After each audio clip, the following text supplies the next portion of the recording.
তাহলে বিমানগুলো ঠেকে যেত, পড়ে যেত। সুবহানাল্লাহ বলেন না। আমি না তোমার জন্য ওই মেঘমালা থেকে আমি বৃষ্টি বর্ষণ করি, আমি পানি বর্ষণ করি। রব বলেন আমি যে রব এই 9টা দলিল তোমাকে দিয়েছি, আমি যে রব তোমাকে 9টা দলিল দিয়েছি, রব বলেন আমি কি পারবো না তোকে আবার বানাতে? আরে সুবহানাল্লাহ বলেন না।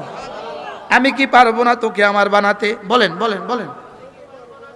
আমি যেটা এই 9টা জিনিস বানাইলাম, আমি যে এমন 9টা কাজ করলাম, আমি কি পারবো না তোকে আবার বানাতে? আমি তো বলি বন্ধু, এই আয়াতে কারিমাগুলো যদি আমেরিকার ওই পাগলা ডোনাল্ড ট্রাম্পের সামনে শোনাতাম, ট্রাম্প হেলতো আর দুলতো। নেতানিয়াহুকে যদি শোনানো যেত, সেও বলতো হ্যাঁ কোরআন যা বলেছে সত্য বলেছে। সুবহানাল্লাহ বলে না। হ্যাঁ, জমিন রব বিছিয়েছেন, এখানে আর কেউ করে নাই।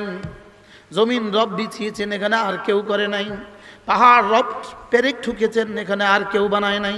সুবহানাল্লাহ বলে না। আল্লাহ তাআলাই ছেলে বানিয়েছেন, আমাকে পুরুষ বানিয়েছেন, আল্লাহ তাআলাই বানিয়েছেন, আর কেউ করে নাই। আমার বোনটাকে মেয়ে বানিয়েছে তো আল্লাহ তাআলাই করেছেন, এখানে আর কেউ করে নাই। আমার জন্য ঘুম যেটা বানায় তো আল্লাহই বানায়, এখানে আর কেউ বানায় না। আমার জন্য দিনকে মাস বানিয়েছেন, রবই করেছেন, আর কেউ করে নাই।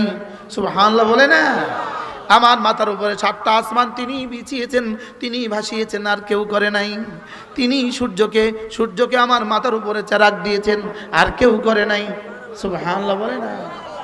আল্লাহ তিনি মেঘ থেকে বৃষ্টি বর্ষণ করেন, আর কেউ করে না।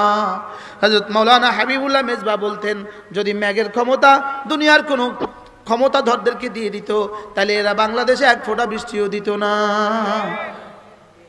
ফিলিস্তিনে 1 ফোঁটা পানিও দিত না। বাস্তব না বাস্তব? তাহলে কয়টা দলিল দিছে? কয়টা? 9টা। কয়টা? আরো জোরে কয়টা? এভাবে বলছেন কেন? এভাবে না বললে আপনি ঘুমায় যাবেন, লাগে এভাবে বলতেছে কি? কয়টা দলিল? এবার 9টা দলিলের পরে দাবি, এবার 9টা পরে দাবি পেশ করতেছে 9টা দলিল দিয়া। ইন্না ইয়াউমাল ফাসলি কানা মিকাতা, এই 9টা দলিল দিয়ে আবার রব বলেন ইন্না ইয়াউমাল ফাসলি কানা মিকাতা, ফয়সালার দিন হবেই হবে। বলেন ফয়সালার দিন আসবেই আসবে। বলেন বলেন। নামাজ পড়ার যাজা দেওয়ার দিন আসবেই আসবে। নামাজ ছেড়ে দেওয়ার সাজা দেওয়ার দিন আসবেই আসবে। ইমানের যাজার দিন আসবেই আসবে, কুফরি সাজার দিন আসবেই আসবে।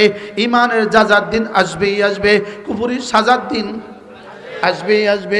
দুর্নীতিবাজদের দুর্নীতির যাজার দিন সাজার দিন আসবে।